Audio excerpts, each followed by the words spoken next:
The morning I handed in my resignation letter, my manager asked me if I was sure. I told her I had never been more certain of anything in my life. She looked confused. Because from the outside, it looked like I was walking away from everything I had spent 4 years building. She didn't know I was walking toward it. Stay with me.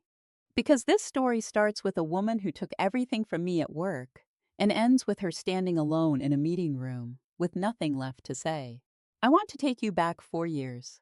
I was 31 years old working at a mid-size marketing agency. The kind of place where everyone knows everyone, where the conference room smells like stale coffee and ambition, where you can feel the energy of people who actually care about what they do. I cared deeply. Maybe that was my first mistake. My name for this story, call me Nora. I had been with the company 3 years when a new colleague joined our team. I'll call her Claire. Claire was polished, confident in that effortless way that makes you want to be near someone and also slightly nervous around them. She had a sharp smile, the kind that reaches her eyes just enough to make you believe it, and a way of listening that made you feel important. I liked her immediately. And when you like someone immediately, you trust them before they've earned it. I showed Claire everything, not because I was naive. I thought I was being generous. I walked her through our client processes, introduced her to every contact I had cultivated over 3 years, shared ideas I had been developing for an upcoming pitch. I stayed late to help her get up to speed. I answered her questions at 10 o'clock at night over text message. I thought I was being a good colleague. I was building the ladder she was about to climb over me. The first sign was small. 6 weeks after Claire joined, we had a team brainstorm for a major new client pitch. A campaign concept I had sketched out the week before, a bold, emotionally driven rebrand that I had shared with Claire over lunch, came out of her mouth in that meeting, almost word for word. I sat very still. Our manager loved it. The room lit up. Claire smiled at everyone and took notes. I looked at her. She looked at her notebook. Afterward, I pulled her aside. I asked her calmly if she remembered our conversation at lunch, the one where I had described that concept in detail.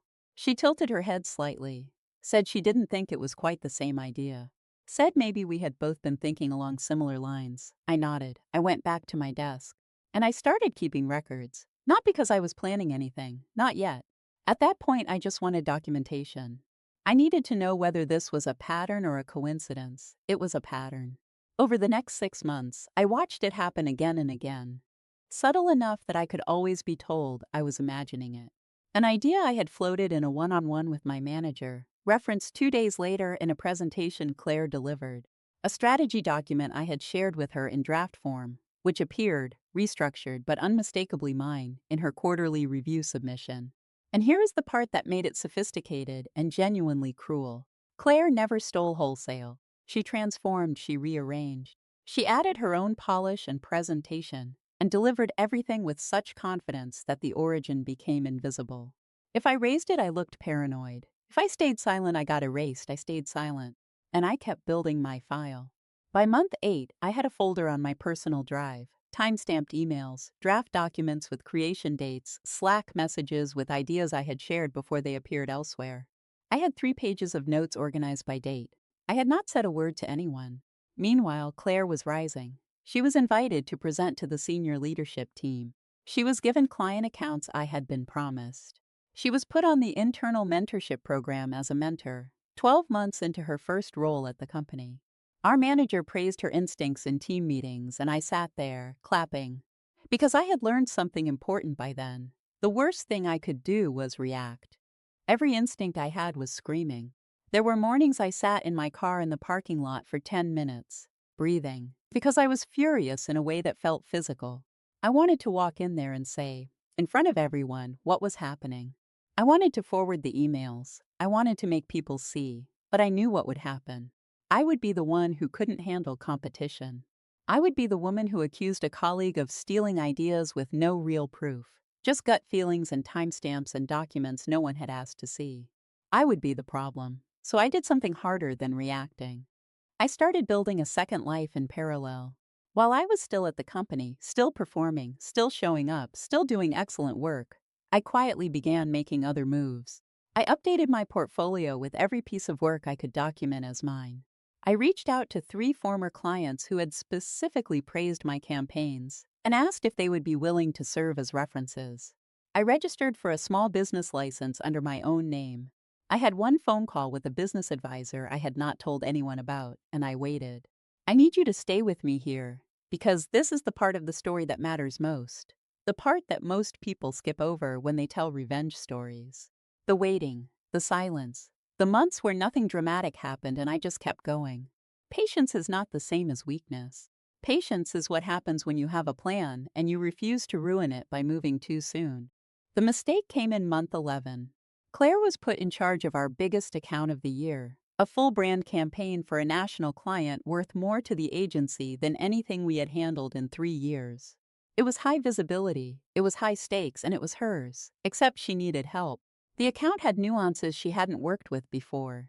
A very specific client relationship that required context she simply didn't have. She came to me, professionally, warmly, as if we were great colleagues who had always supported each other. I helped her fully, genuinely. I gave her everything she needed. I also CC'd myself on every email. I documented every contribution in writing. I created a shared working document with both our names on it, timestamped, with a version history that showed clearly who had built what. She didn't notice, or she didn't think it mattered. Either way, she didn't push back. 2 weeks before the final presentation, our manager announced that Claire would be presenting solo to the client and to the agency's senior partners. It was apparently her campaign. That evening, I sent an email to our director of operations and the head of accounts. Not our manager above her, I kept it brief and factual. I said I had been a significant contributor to the account work and wanted to make sure that was reflected appropriately before the final presentation. I attached the shared document. I attached the version history. I attached a clean summary, 3 paragraphs with dates. I did not accuse anyone. I did not use emotional language. I described facts. The response came the next morning. A meeting was scheduled. I won't dramatize what happened in that meeting, because honestly, it was not dramatic. It was quiet. Our director looked at the documentation. She asked some questions. Claire, when presented with the version history, had very little to say. There was a long silence in that room. What happened after was not a firing. It was not a scandal. It was quieter and in many ways more permanent. Claire presented the campaign. With both our names on the work, acknowledged in front of the room. She was polished. She was confident. The deck was beautiful. And then the head of accounts asked her a single question.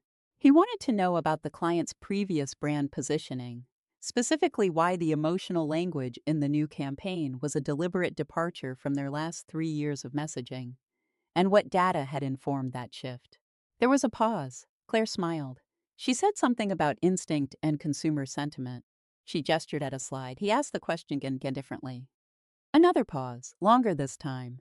I watched her hands move to her notes.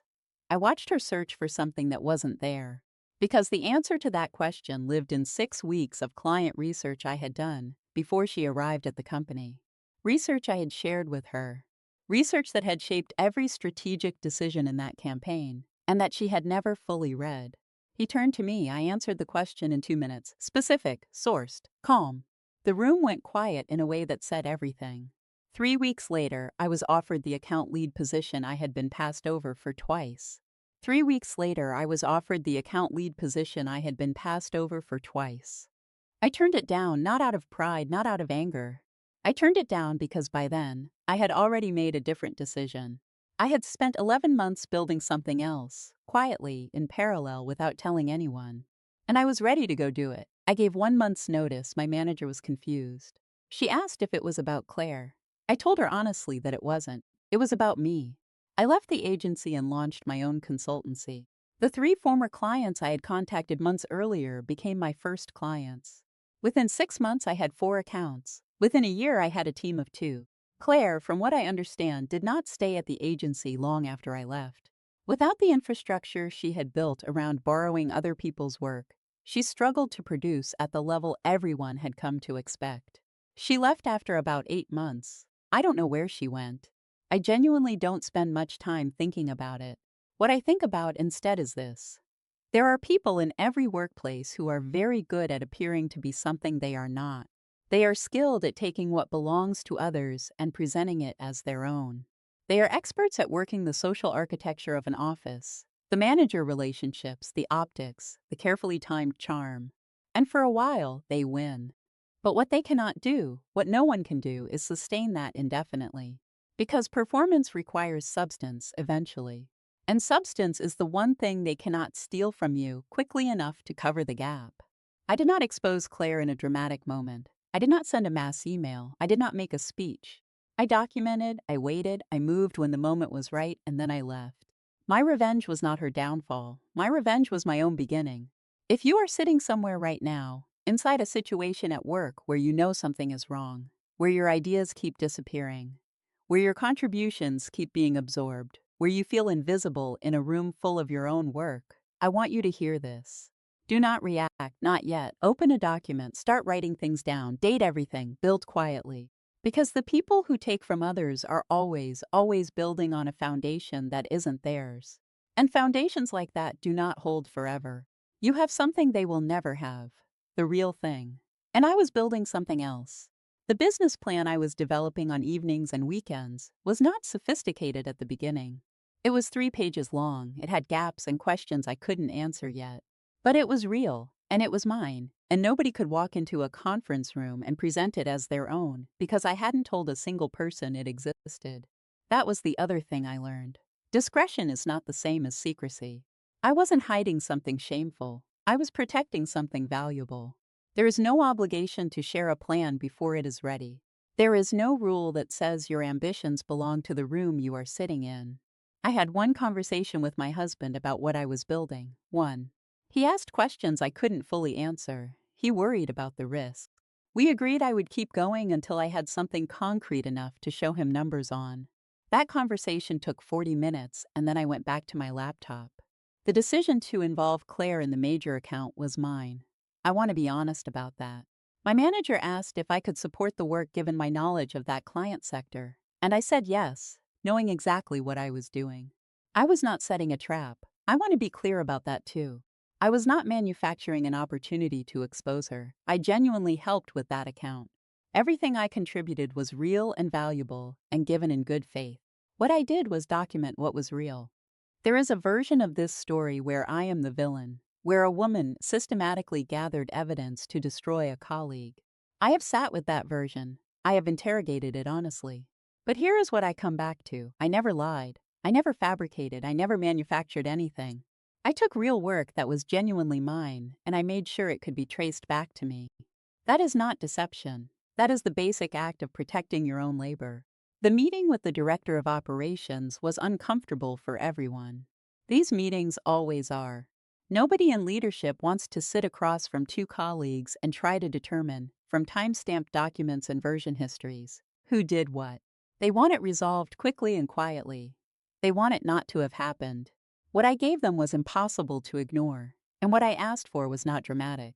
I did not ask for Claire to be disciplined. I did not ask for a formal investigation. I asked only that my contributions be acknowledged, before the presentation on the record, in a way that senior partners would see. That was enough. That was all I needed. Because here is the thing about people who build their reputation on borrowed work. The moment you require them to perform without the scaffold, they cannot. Claire was genuinely talented at certain things. She was an excellent presenter. She understood aesthetics. She had a quality of confidence in rooms that I honestly admired even when I resented her. But the depth, the thinking, the research, the months of client understanding, the strategic architecture underneath the beautiful surface, that was mine. And the moment she had to answer technical questions about the work without me beside her, the room could feel the difference. I don't take pleasure in that. I want to be honest about that too. I watched her struggle to answer a question in that presentation, and I felt something complicated. Not triumph, something closer to exhaustion. The relief of finally being seen, mixed with sadness at how much energy I had spent invisible. The offer of account lead came 3 weeks after that presentation. My manager seemed genuinely pleased to give it to me. She spoke about how long it had been coming and how much I deserved it. I thanked her, I meant it. And then I declined. She asked why, and I told her the truth. I had been building something else, and I was ready to go do it. I think she was hurt. I understand that. I had been a reliable, committed part of that team, and leaving felt like a rejection of something she had offered. But I also understood that the offer, generous as it was, came about 18 months too late. Not because of Claire, because of what those 18 months had shown me about what I was capable of on my own. The consultancy launched on a Monday in early spring. My first client meeting was that Thursday. I had worn the same blazer to that meeting that I had worn to hundreds of meetings at the agency, and I remember sitting down across from that client thinking, no one will present this work as their own. No one will walk into a room with my ideas and receive the credit. Whatever happens from this point on, the work is mine and the name on it is mine. That feeling is difficult to describe. It is not loudness. It is not victory. It is something quieter and more permanent, a kind of settling, the sense of occupying your own life without apology. My second client came through a referral from my first. My third came from a former colleague who had heard I was out on my own and reached out immediately. By the end of the first year, I had revenue I had never earned at the agency, a schedule I had designed myself, and work I was proud of in a way I had not felt in years. I thought about Claire occasionally in those early months. Not obsessively, not with bitterness, just thoughts that passed through. I heard through a mutual contact that she had left the agency. I heard she had gone to a different firm. I don't know what happened there. I don't need to. What I know is this. The story of what she did to me became the reason I built something that cannot be taken. The file I kept for 11 months became the foundation for understanding that I had to be the one in charge of my own narrative. The silence I maintained became a skill I use every day, knowing when to hold something close and when to move. I do not wish her harm. I do not want her to suffer. I want for her what I think she probably wanted for herself when she first walked into that office: recognition, success, a career worth having. I just needed to stop being the foundation of it. To whoever is listening to this and recognizing something, a pattern at work, a colleague who seems to benefit every time you share, a sense that you keep doing the work and someone else keeps receiving the reward, I want to say this as clearly as I can. The answer is not to fight louder. The answer is to document quietly, build in parallel, and know your exit before you need it. Your work is yours, your ideas are yours. Your talent cannot be permanently transferred to someone else's name. It travels with you wherever you go. Take it with you. Subscribe if this story stayed with you. Every week there is another one. Someone who was underestimated, who was patient, who moved when the time was right. You are not as alone in this as it might feel right now. I'll see you next time.